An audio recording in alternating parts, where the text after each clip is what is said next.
right now. Bam! We're back. Welcome. It's a Tuesday afternoon. You're hanging with the Roll for Mischief crew, as I like to say, your favorite nerds. The name of the game is Volohin, Winds of War.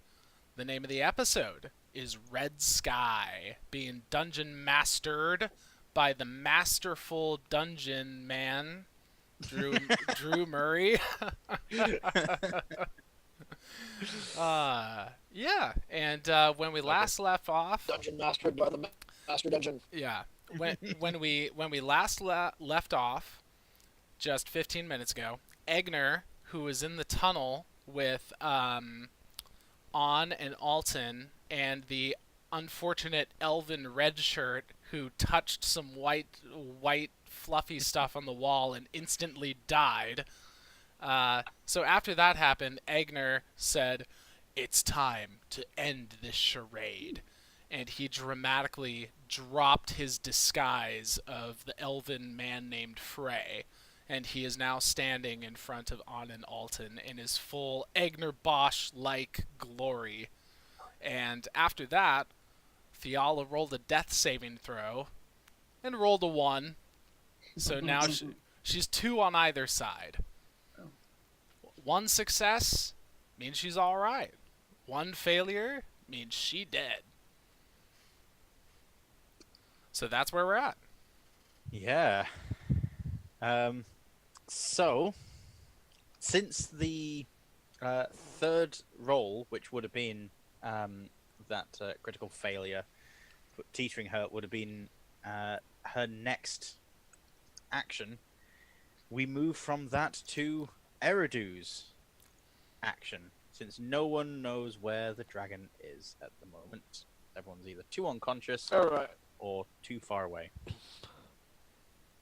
So Eridu at this point does he need to make a few more rolls to get a better hang of things, or do you think he's figured out which levers might move which side of the dragon? Because at this point he's going to try to get it flipped back upright, which is probably going to require using the legs on the side that's on the side that's on the ground, push it back. But I don't know if I'm ready for that. You tell me, Drew. I think you'll be getting to the point where, yeah, you've tried one of the switches, you've tried one of the levers, you know that the switches seem to control the non-locomotive function, and that the levers are locomotion, that they are the movement of this thing. And so, Okay. with a bit of trial and error, just for a few seconds, you'll be able to work out what's front legs, back legs, what's forward, back, reverse. That's back. Yeah, you'll be able to work it out easily enough. Okay, being one with the dragon, I'm going to use my action to position it to get it to push itself back upright. And that, you tell me, is that my whole turn? Trying to get the whole thing upright, I'm going to require a check. Alright. I'm tempted. It's kind of like shifting your weight along with swift maneuvering of the controls, so it feels like it's going to be like a dexterity thing. Sure. In fact, I'm going to say acrobatics. There you go. Alright. That I can do. I'm not sure that I'm actually trained in that. I keep forgetting to train myself on one of these physical skills. Go with acrobatics, but make it with disadvantage, because you are basically trying to heft up this massive thing. Oh damn. Okay. I get to not roll that dice anymore. That's a 6. Get out of here. You manage to prop it up onto 2 legs that are now straight on the ground. The other 2 are curled up underneath it, and one of them seems to be stuck on a bit of debris, and so isn't able to lift it up entirely. Either someone needs to move that rock, or you need to pull these levers harder. Which you'll still be able to do. You can make one more check. So someone needs to move the rock, or I need to be able to pull the levers harder. Well, I'm gonna go ahead and I'm gonna hop out, and then I'm gonna cast. Well, maybe I may not even need to hop out for this. I think I'm just gonna go ahead and cast Shatter on that rock. Whew. There you go. Because the whole thing's like a wireframe, you can essentially like see through the dragon that you're sat in. All right. The real question is, will I accidentally hit the dragon with Shatter? If you have the range to be able to set the origin point far back enough, I don't know. Like, Do I? I don't know. Do you? Like, it's a Oh, that's for you wise, guys to mighty figure out. DM. What Okay. terrible things await me. Ah, so it's each and everything. Mhm. A non-magical object doesn't be more or carried also takes damage. Rock's a non-magical object for sure. Rocks I mean, are a non-magical object, but the wireframe of this thing is also a non-magical. Parts of it are magical, but the structure itself isn't by design. So, Eridu has no knowledge of the magic or non-magical attributes of this vehicle. I'm going to say that the whole thing looks sturdy enough to withstand the shatter, but that it's still going to get caught in the radius. All right, so I'm gonna hit the roll in there on the damage, and since they're objects, they don't make a save throw, right? That's right. All right, so Pretty much. 3d8. 1, 2, and go with d8, not a d10, because I'm not a cheater. I swear that happens all the time in my Thursday game. People are grabbing like either a D8 when they need D10 or vice versa, and I'm like, guys, it's easy. It's easy. The D8's this guy. It's the 8 The D10's this guy. Come on, That guys. is 13 points of bludgeoning damage. Thunder Thunder damage. Thunder damage. Definitely thunder. Thunder. Thunder. Thunder. Thundercats. Thunder. Okay then. We have. Let's see what you did there. Yeah. We have a shattered rock. It explodes just with a sort of a flick of Eridu's wrist. It punches at the air. This blast of air shoots towards the rock, explodes, and this concussive force wave expands outwards, rocking the chassis of this dragon. You are rocked violently in your seat. You hear this groaning sound of the metal struggling to take the strain, but it has withstood it. The rock is shattered, and the leg almost immediately straightens itself out, and the dragon is entirely upright now.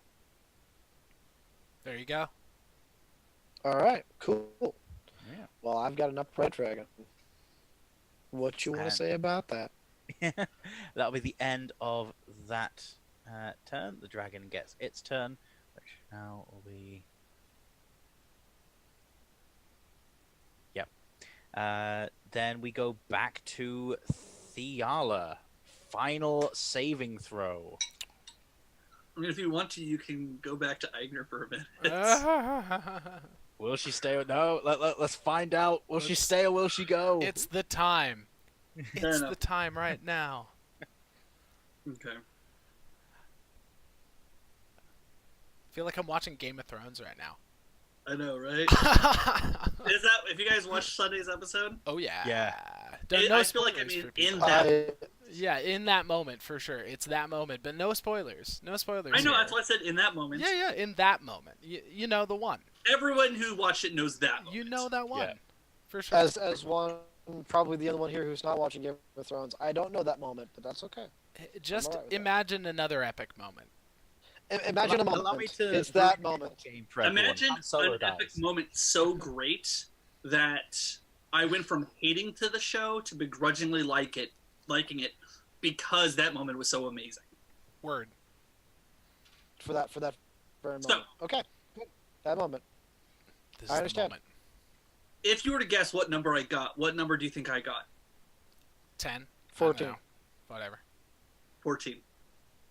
Ah, got it. Legit. That's awesome. All right. I will. Here, I'll take a picture. Word. I'll put it up on Twitter. Those of Legit, you I got a 14. Honor who code. know, Honor code. No, I know, but like, Thiala, Survives. Wow. So hold on. So I don't think I've ever haven't seen a character go through the full like death saving throw process in 5e yet. So does that just mean that Thiala is like stable? yeah, Okay. yes. Okay. Not really No more death conscious. saving throws.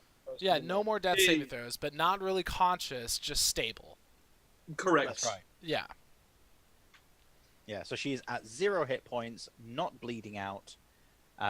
She will recover hit points during the standard sort of. It long takes rest like cycle. something like 1d4 hours to become conscious, or if somebody heals her.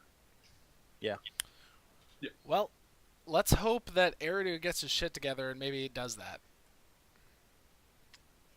There we go. Okay. Well, then. Okay. I'm glad that we had all that talk, but it is clearly ultimately unnecessary. And I put it up on. Eridu I put it up on Nice. on on Twitter. Twitter. Nice. All right. I am moving my little thingy thing. It's a thing. What's going Yep. on with my thingy thing that I'm moving? So your thingy thing that you're moving, you can identify that one of the levers hunches the thing down into like a crawling mode, and its forward momentum is slowed, but its forward momentum is still 20 feet per round. It's it's like a Okay. very fat dwarf sort of speed. You're able to get through the archways that are about 12 feet high. The Okay. height of this thing is, just below that, so you're able to like duck your head down and move through these things. So you've got 2 exits that are clear, one that is caved in and covered in rocks, but they are dark tunnels leading to, both of them to intersections, T-junctions. And then the other thing too is there's the sheet of ice above me, but that's a pretty thick sheet of ice. Yeah. Okay. Well, let's see. I actually would like to take the moment before picking a path to fiddle around other things and figure out what other capabilities this thing has. I.e., like how to make it fly and if it's got any particular onboard weaponry. Okay. Well, seeing as Eridu can no longer see and interact with the dragon, Thiala is unconscious for the time being. Let's come out of initiative and Okay. let's go back to Eigner, and then when we come back to Eridu, he spent a few minutes looking at this, and basically you'll get an itinerary of what you're able to make it do. Uh-huh. Cool. Okay. So So- Eigner dropped a bit of a revelation, Yes, he did. dropping the facade. So I'm I'm imagining that, I can't see on an Alton, but I'm imagining that they're some kind of shocked. So what I want to do is kind of take advantage of their shockedness, and we haven't had a Lord of the Rings reference yet in this today's session, so I don't think we have. So it's time to No. bring in the Lord of the Rings reference for this session. You know that part where Gandalf is looking at Bilbo, and he's like, "I'm no conjurer of cheap tricks." Blah blah blah or whatever, and then he's like, Yeah. and We so know he's talking with the loud voice and everything, and then he just totally like softens and brings his voice down. Then he's like, "I'm your friend," or something like that. I'm not here Yeah. to rob you. For sure. So essentially, Eigner wants to do that. And he's got a cool little cleric cantrip that's called Thaumaturgy. I think that's what Yep. it's called. Yeah. And Yes. he can make his voice boom 3 times louder and in such a confined space as such, as they find themselves, um, it will be all the more impressive. So he's gonna speak in a very, very loud, booming, deep voice, and he'll say, "On Thenwa, Alton Bright Moon, I am not here to fight you." And then his voice will become normal. "I'm here to parley with you." And is that cool enough for me to get advantage on a persuasion roll?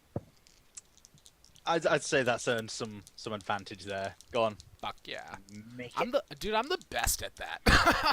I'm best at like fighting for advantage. Give me advantage. I deserve it. I'm a creative player or something.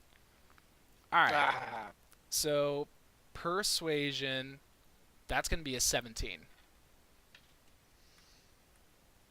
Okay.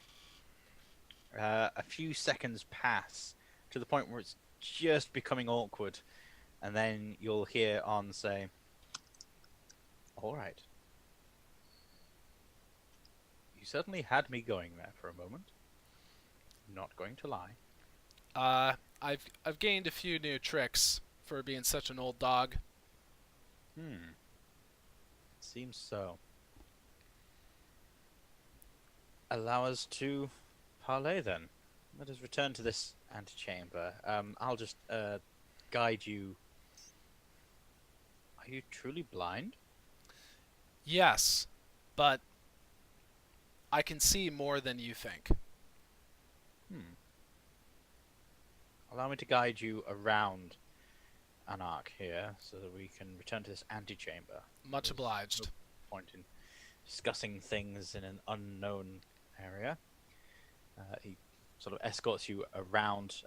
You do, unfortunately, brush your elbow against him, and you can feel that he is now a solid block of ice. This anarch. I see. I He's see. frozen. I do not see. I feel. I feel it, dog. You're taken to the antechamber, and then you feel On and Alton and Domini sort of giving you a wide berth. Like they've led you to the middle of the room, and they are like moving to the edges. Eigner, you surprise me, and that is something that is rare to do these days. I find myself in command of faculties far beyond when we last met. I'm I sure. commend you. Thank you. I I do not come by deception naturally, as you know, but I found it to be a useful tool. However much I regret the circumstances that have led these things to be useful tools.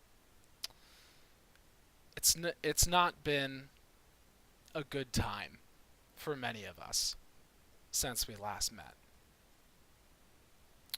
And at this point, Eigner will start to fill them in on some very like personal details, and he's not going to be afraid to be like graphic with it.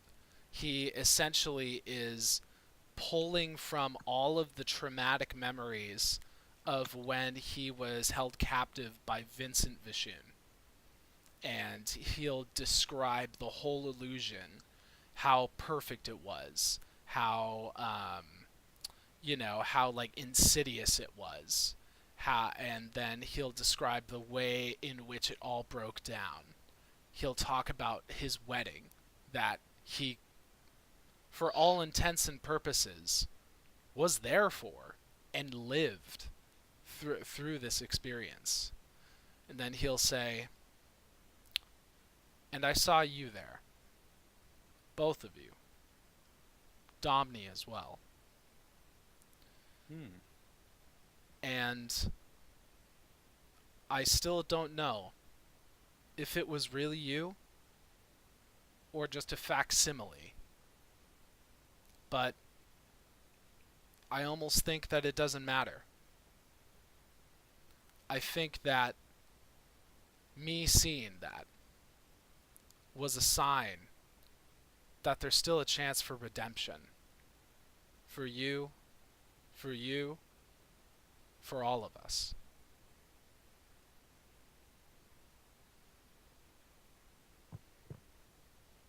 You speak of redemption for us, but I find it curious that you would offer such a thing. You see, the free kingdoms, they're the right side. Eigner, you must see that being on the side of literal angels makes us the good guys. We're trying to prevent a great deal of misery and hardship. I fully understand that you have had some profound personal experience, but that cannot compare to the personal experiences and lives of so many thousands of people all across the world who will surely be impacted by the coming storms. The winds of war are blowing, Eigner. We are here to stop it by showing the capabilities of this device, this mechanical dragon creature. By showing that it is capable of such great destruction, it will be a deterrent. It will stop our enemies from making moves, including those that operate within Twin Harbor. And I fear that that would leave the only enemy left that holds no strong political affiliation beyond their own. The true villain of this story. That is Eridu Samaria. Someone who has pulled strings, killed people. Cold blood. Friends of mine.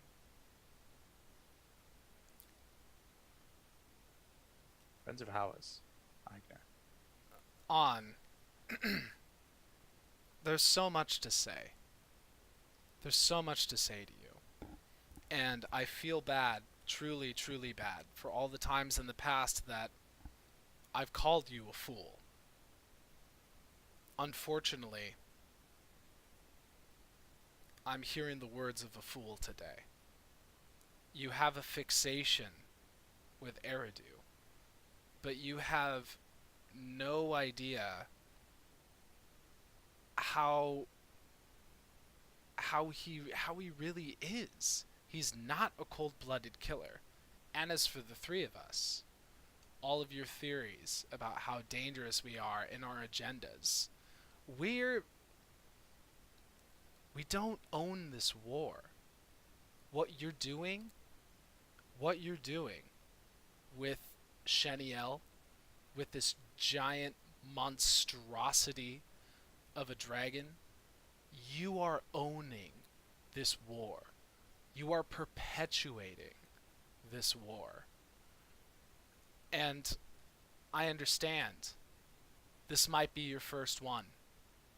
Everyone makes rookie mistakes their first time. But let me tell you, Juan, this is not my first time.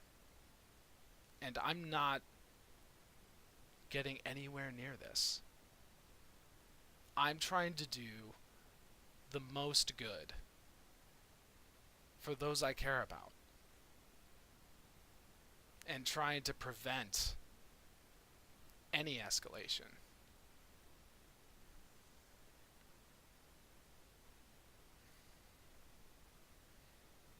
Your words ring true, Eigner.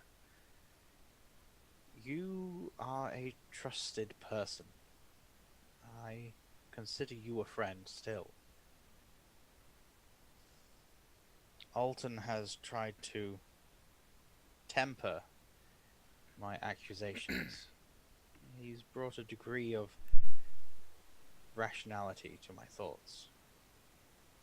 But even he is convinced that Eridu is not entirely honest with everyone. He confessed that he's responsible for death. And then I watched him. I saw him disappear into a realm with a fae.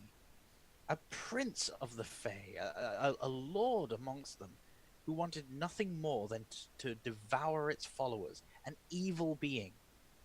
And yet Eridu disappears into its realm, then emerges unscathed. Surely you must see a deal was struck. I am able to watch Eridu at any moment with this, and he pulls from his belt this shard. Weaker than it once was, it is still powerful enough to watch Eridu whenever I need to. I have been watching him. I have been watching him gather new allies, cycling them in and out so that no one stays too close to him for any length of time. He gains and loses lovers at the drop of a hat. I predict that this is because they begin to see through the cracks of his personality. They see that he is nothing more than a liar, a charlatan, a manipulator, and so cannot maintain his loves.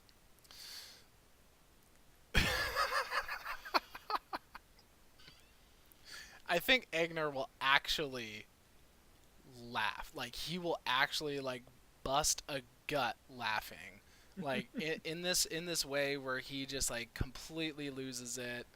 He might even, like, accidentally slip into using thaumaturgy, and then his laughs will be 3 times as loud.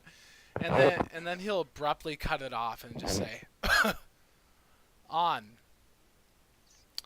I really hate to be the one to break this to you. I just maybe you never got the message. That's what Eridu does for money. He is, to use very inelegant terms, a whore. He is not. He is not a manipulator. He is not a mastermind. He is not a violent person, and if you're referring to him taking responsibility for death, the only instance that I can think of is his distraught over Akram's death. But he had nothing to do with Akram's actual death. He just felt guilt. Can't you understand that? Isn't that an emotion that you can recognize at all? I saw Akram die. I saved Emily. I saw it all happen. Akram, when he died alone. And he died doing what he wanted to do, trying to save his love. It was all him.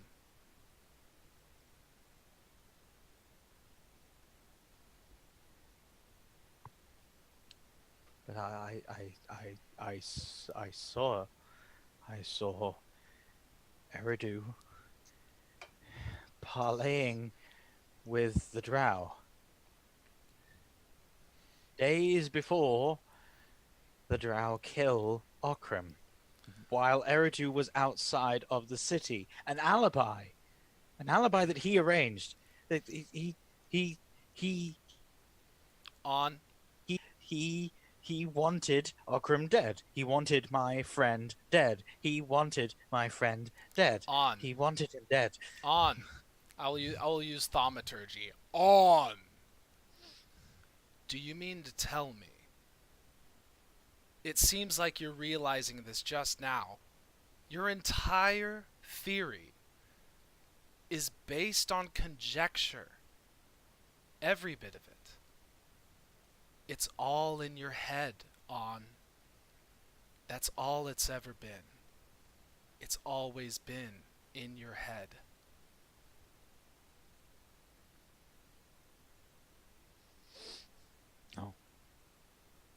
No, it can't be. No, Eridu is to blame. Akram's death was orchestrated. It was reasoned out beforehand. It was planned. It was a conspiracy against him. How does this make it easier for you? It's not going to bring Akram back. It will. There's no justice here.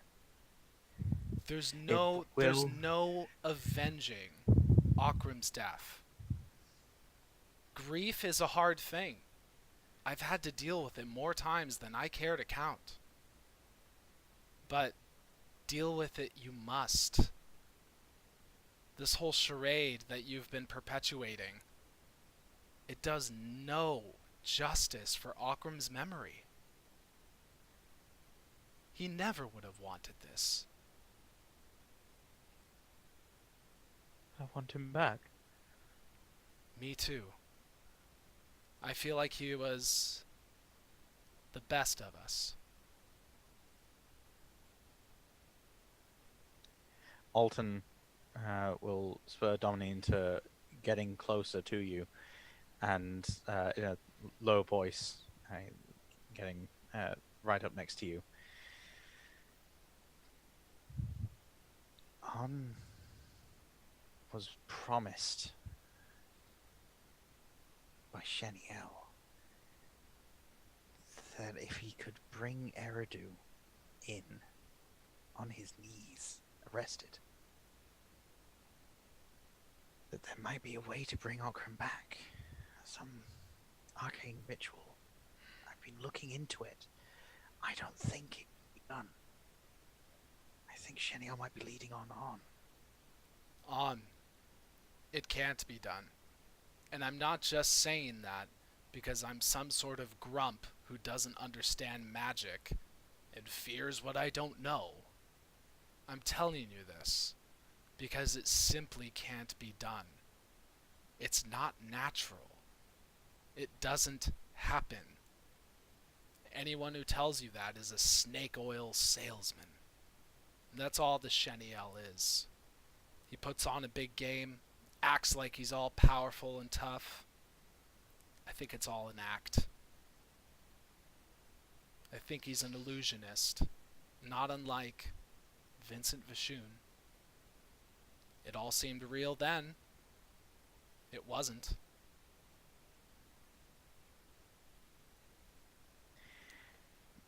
At that, we will have echoing down the corridor a loud roar, followed by several screams that end abruptly. And we'll skip to Eridu. Don't do me like that, homie. Don't do me like that. Oh, man. Does Eridu hear these roars too? He does, yes. About the time he's gotten his thing all underway, if he hears those roars, he's gonna look up in that direction, pulling a lever which causes the dragon head to shift in that direction too, and then in sort of a clumsy gait, he's gonna start charging the dragon forward in that direction. All right. So what Eridu's managed to work out before this roar hits is that this dragon has 3 switches that are apparently inert. They don't function quite properly. And 1 switch which still works. It still produces an effect. The effect is weird. The back stone behind the seat starts to heat up, and there are 2 gears that try to turn, but they are connected to another plate, something that Eridu won't quite know, but something that Thiala has deactivated. So this switch seems to power some sort of boost. So it's meant to empower something else, a function that has now been deactivated. But if left alone, it will just keep heating up and heating up. And since it's got no way to release otherwise, it will eventually just compromise and destroy the entire thing.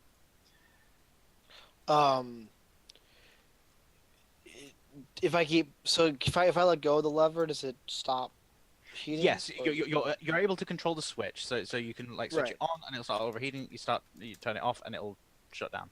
Yeah, so I'll definitely turn it off. Uh, yeah. Hmm.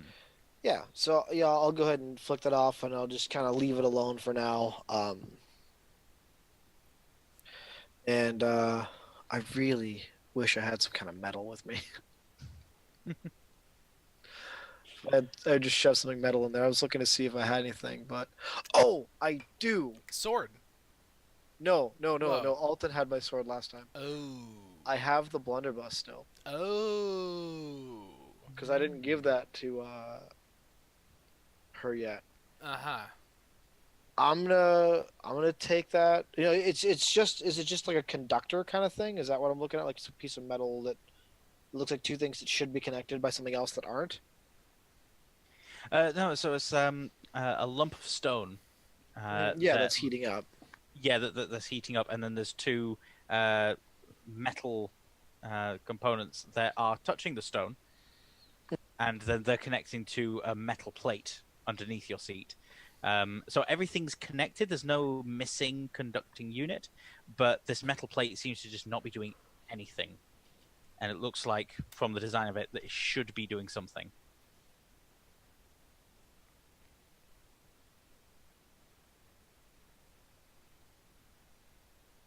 You're muted. Yeah. I can't think of anything Eridu would know to do with that aside from just turn it off and never touch it again. So I think that's what he's gonna do. Mm. All right. So you then hear these roars and screams. They seem to be incredibly distant, but you're hearing it more from the northwestern exit rather than the southern exit. Okay. I'll probably be like frantically trying to find a way to make this thing move faster. All right. At this point, I think I don't really know what Eridu's motivations are. Actually, I got to give that a thought because he doesn't know anybody else is coming down these tunnels. So yeah, I'm just gonna move, towards the dragon, and I think with the assumption that dragon might lead closer to the out. Hmm. So I think that's what I'm gonna go with. All right. If you head down up that northwestern corridor, it immediately becomes a T-junction. There is a left and a right, and by the time you get there, the roars and screaming have stopped. Right. Well, I'm gonna go counter to Asa's normal actions, and I'm gonna turn right. Okay. That leads you to That breaks the eventually. first D&D rule of always go left. I know. I know. It's always go left and then don't split the party. You broke the first rule. It's true. I did. To be fair, both rules are now thoroughly broken. Oh yeah. We Oh, we are break a it party every of rule breakers. Yeah. Fully broken, dude. Going down these corridors, there's a near metallic sheen bouncing off the rock, which you're only just managing to catch with your low light vision, dark vision. Sorry, and there's a lot of bumps on the wall that are more regularly constructed than just an irregularity in the rock. There's something carved here, but it's so pitch black that you can't tell. That there doesn't seem to be a light source down here. If you were to strike up a light, then perhaps, but you're able to navigate with your dark vision, but you're not able to see any details on the wall. Go on. What should I do about that? Come on, Asa. Yeah, I'll take a second and dig through whatever I've got with me and see if I have a torch. Originally, I was thinking the word torch, and then I was like, yeah, but a torch is a flashlight. And then I realized I'm American, and it doesn't mean that in America. So yeah, do I don't even know if I have one of those on me or if my pack is all in the camp still. I assume you'll have taken like your usual adventuring supplies with you, rather than left them in the pack. Eigner has our bag of holding. Yep. That has everything in it. Yep. So yeah, Eridu won't have any light source then. If All the right. bag of holding's got everything in, Uh, you carry on. let's carry on, yeah. You get to another T junction where the corridor that you're currently in, it sort of turns. So you take the right, Hold it on. turns sharply to the left, and then it either carries on, turning again to the left, sort of doubling back on itself, or you can turn right to another corridor. I want to take a second and I want to do a perception check and just listen. Listening for. Hold on. There's got to be headlights on this fucking dragon. Are you kidding me? Click, click, click, click. Yeah, there got to be some headlights, dude. Come on, like little like light cantrip gems like that shine out of the eyes or whatever. Like, It's pretty rudimentary. Maybe they haven't Yeah. gotten there yet. It's a prototype. We're You tell working me. on that for the final model, right? Yeah, that sounds like a cool addition.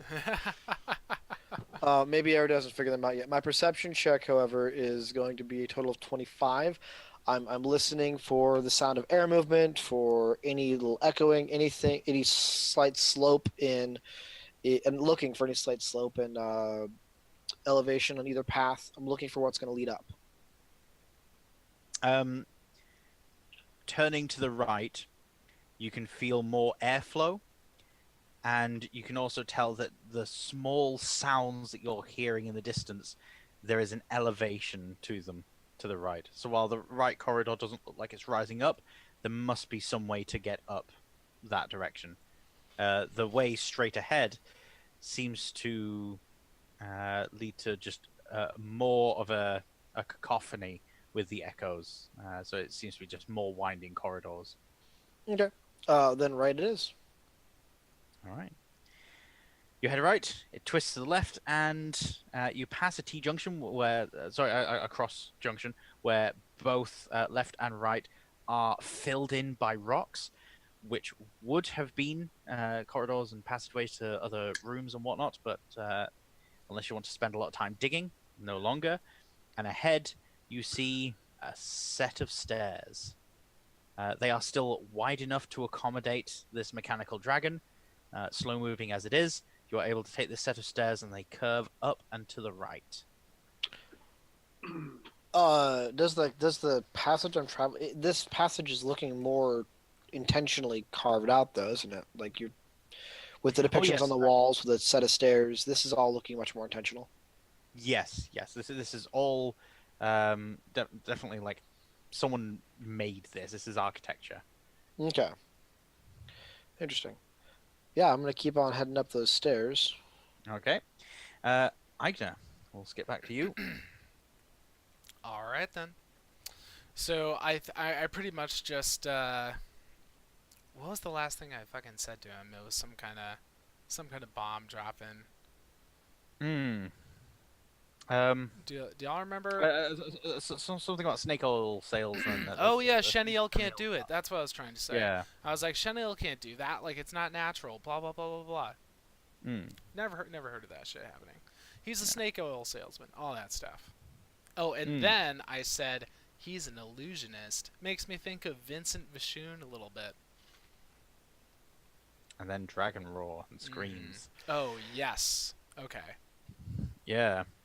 So On will not speak to you, and instead walk past you towards the corridor. Alton, while watching after On, will say, he does this. He'll concentrate on the task at hand. He'll be thinking about things in the background. For now, you're welcome to travel with us. He won't hurt you. But I wouldn't expect to get much out of him. Let me try one more thing. On, I know you're upset with me, but may I ask you a favor? A favor for an old friend. He doesn't respond.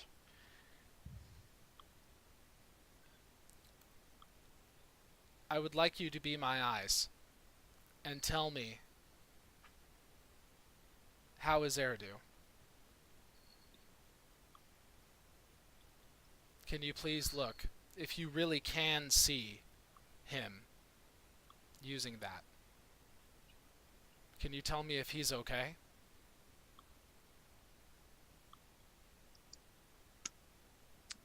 You hear him get the glass shard out again.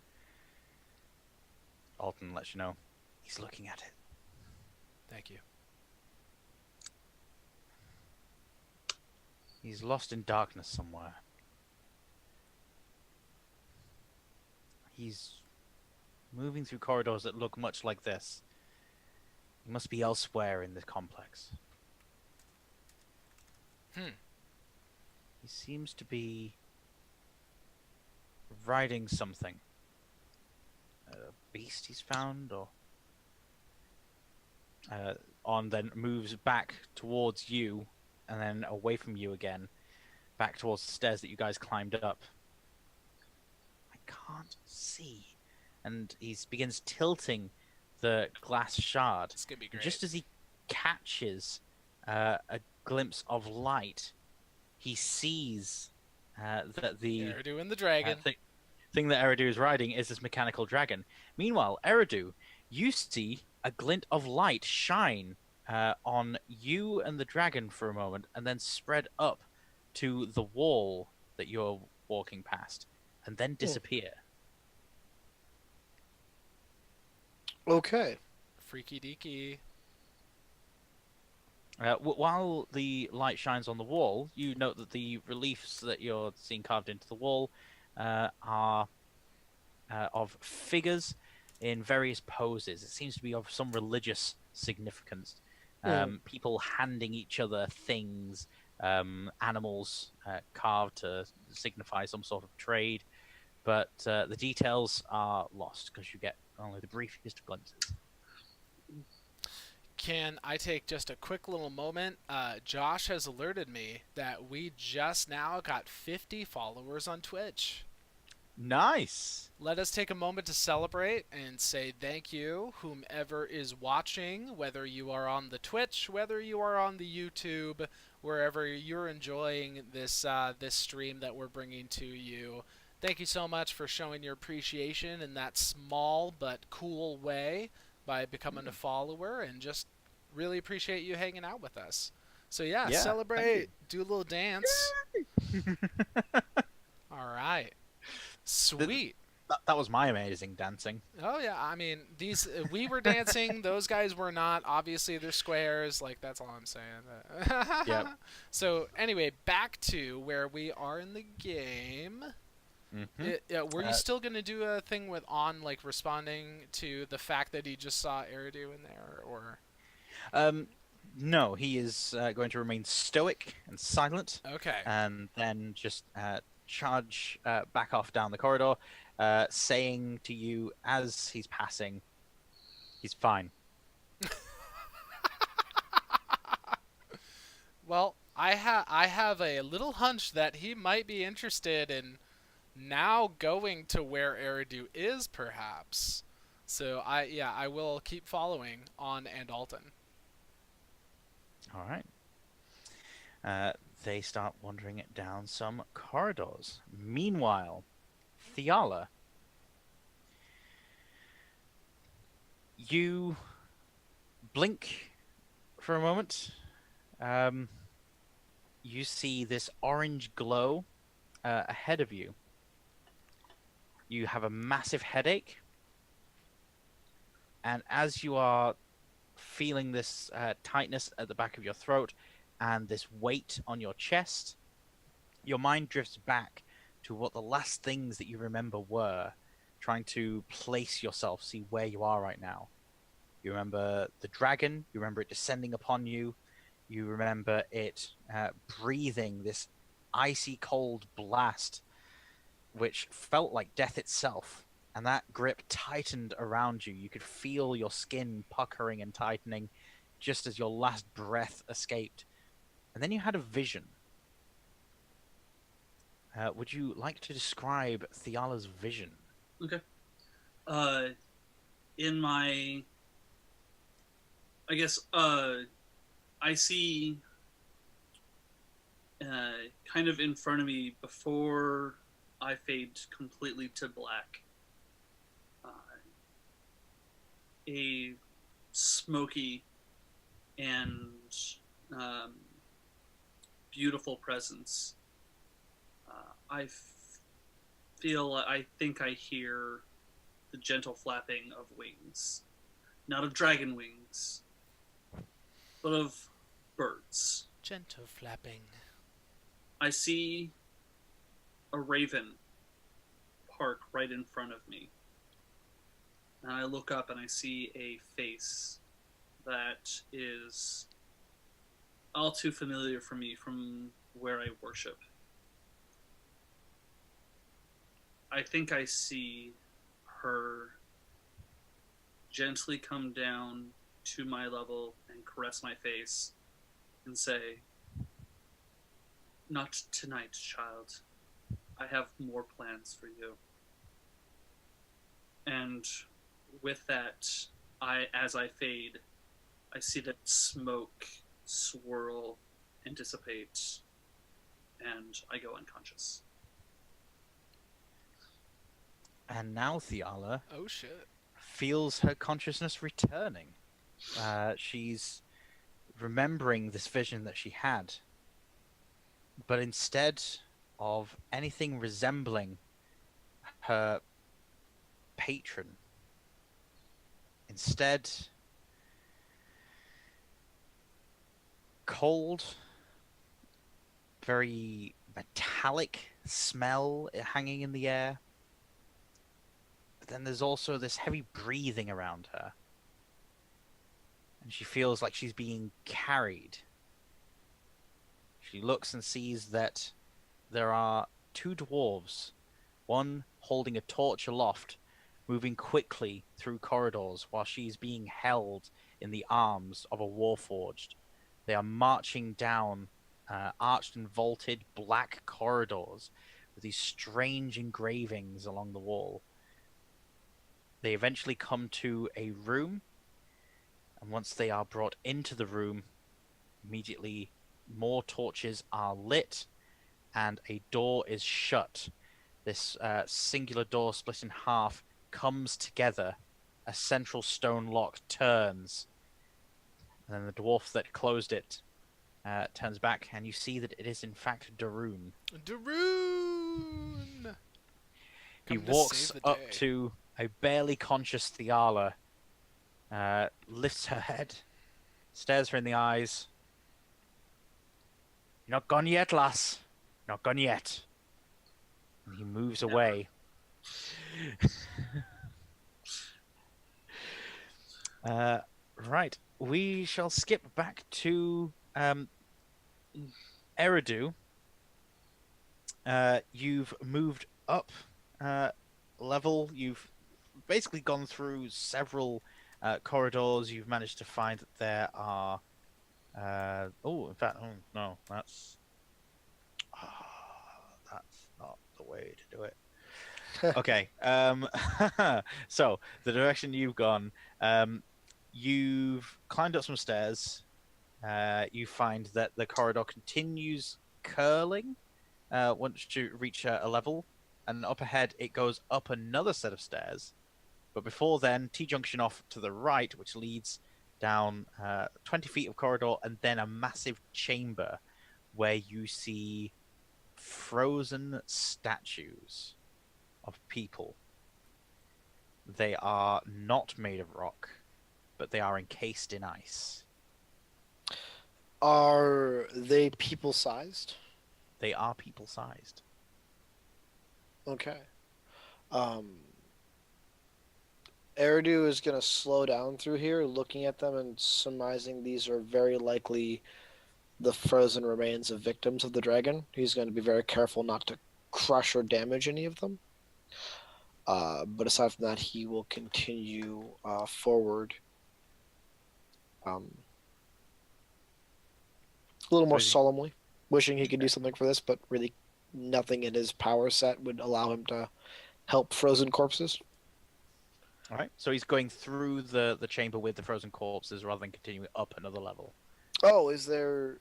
I It's missed it's a that part. choice. Oh, Yep. okay. Sorry. So you can go straight ahead and then it's up some stairs, or to the right, and then there's this chamber with frozen corpses in the chamber to the right.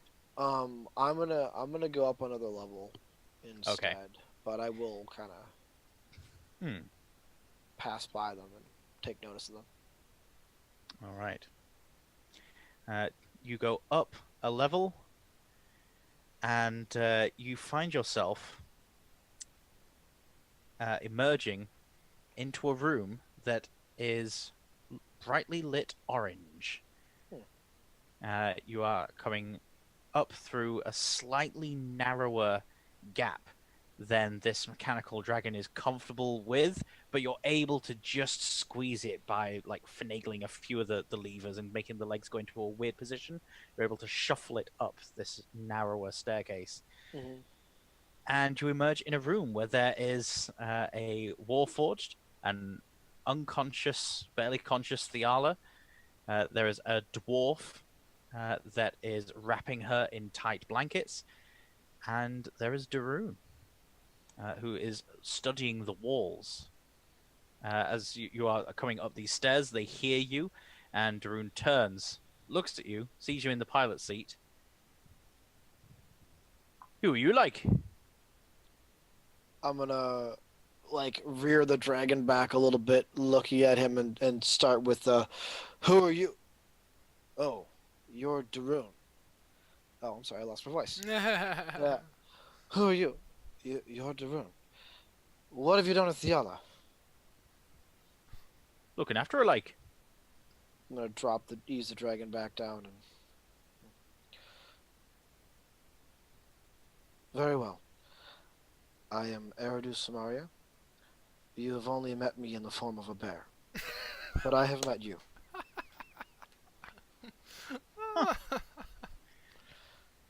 Well, And I assure you that I am no threat to you. you might be surprised, but you're not the only person who I first encountered as a bear. That will happen. I've met some druids myself who have none have presented themselves to me as a bear, but they have presented themselves to me in very weird forms. Well, if druids be presenting themselves to you, you might as well take advantage.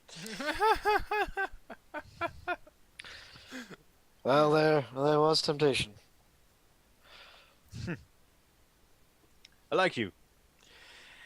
Yes, How are you? you know Thiala. Well, she managed to get herself into a spot of bother.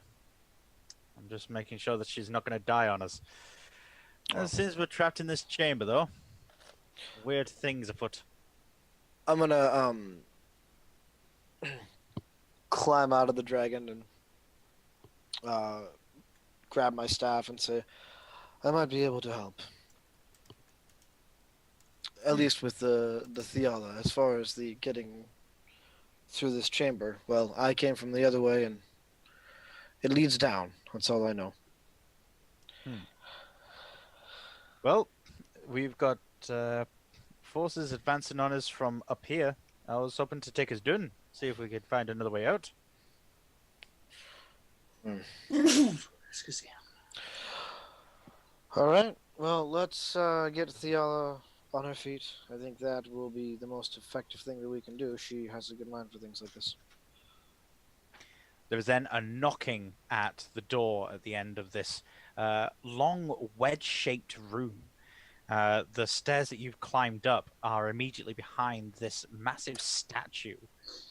So it's this stone plinth that is about 10 feet high, and then above that, in this very tall ceilinged room, taller than the other chambers and corridors that you've been in so far, is this figure of a dragon reared up, its claws outstretched, and standing in front of the dragon is a figure of a humanoid with very plain features, as though it's meant to be representative of a group of people rather than a particular person. It's not made in the image of one person. It's like the stick figure man in the bathroom. They are there with a symbol carved into their chest, wearing what looks to be robes, and their hands outstretched. The knocking at the door is then met with a dwarf sidling over, leaving Thiala in the arms of this warforged, knocking back on it and saying, "Who goes?" Eigner, you, On, and Alton have travelled through a couple of corridors. You've gone through this almost alleyway that opens out onto a mezzanine level in a large cylindrical chamber.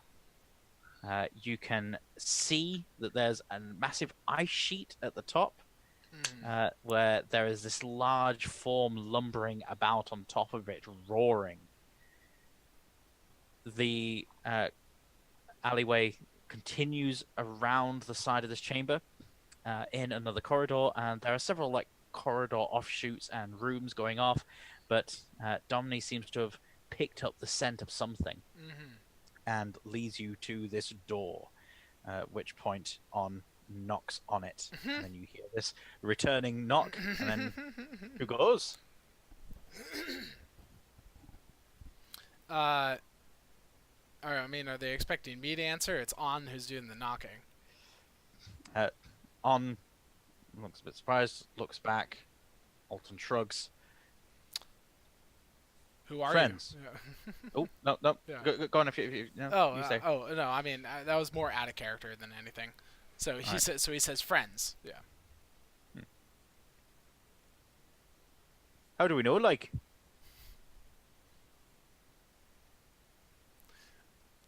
Then turns.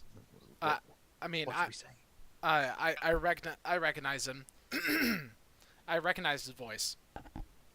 It's Darun. So I'm going to say, you don't know me, but my name is Eigner, and I'm a friend of Thiala's. Good enough. This central wheel turns in the middle of the door. The door then parts aside. This dwarf pushing it. You see a warforged cradling Thiala in its arms. As the door's opening, I'm going to get a little side note over to On, more like just kind of whispering in his ear than anything else, and I'll say, if Eridu's in here, try not to freak out, please, and just try to listen. I promise he won't be manipulating you. He will be healing Thiala, though. That's very true. So as we see Thiala, Yep. there he The is. doors open wider, and there, to the right, is Eridu, sat in the seat of this mechanical dragon. Oh no, he's in the Actually, middle of I got healing out Thiala. and was going to heal Thiala. Oh, you got out. All right. Well, yeah, you see mechanical dragon to the right, and Eridu in front of Thiala healing her. For 10. By the way, there, Josh. Return? Yep. Cool.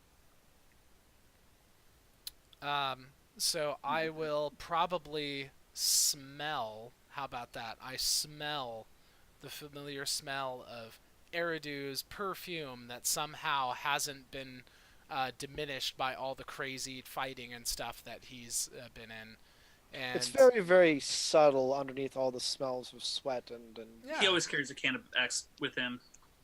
axe. Are Yeah, you kidding? definitely. This is a man of class. yeah, and he definitely smells Thiala, that particular drow stank that drows have.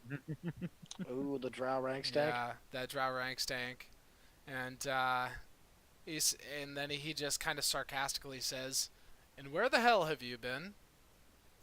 Mostly to Eridu. I have been procuring a giant dragon, and you? Finding some old friends. And with this, Eridu will actually look at the rest of the party and Alton, on. Uh, I'm at a loss for words. Takes a deep breath.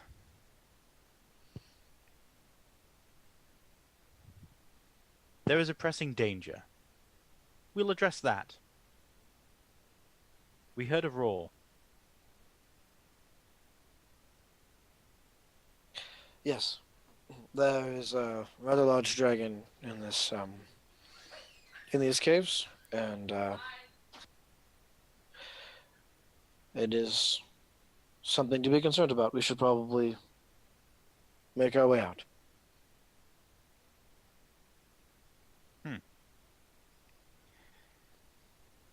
Yes. Well,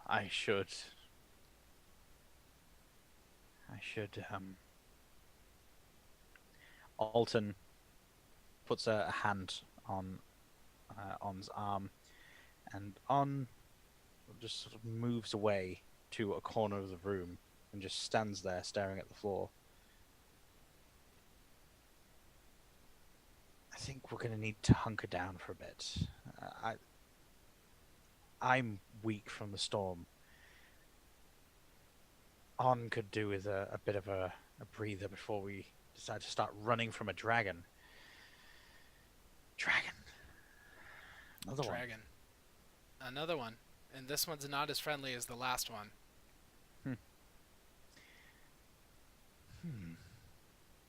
Wonder if it's possible to get a message to Sorgel. Another time, perhaps. Well, I've met some friendly dwarves in my time. And you big folk, less so. You're a bit weird. I do think we're going to have some trouble, though. The rest of these aasimar and elves, they're looking for that. He gestures over towards the mechanical dragon. I can't say that it's the happiest situation right now, but we've got to come to a decision on what to do with this mechanical dragon. Giving it back to them, burying it, taking it home with us. Yeah. Yes, we certainly do. I'm at a loss as how to best handle it. As I kind of like groggily come to, I'm hearing this, of course, without asking anyone whatsoever.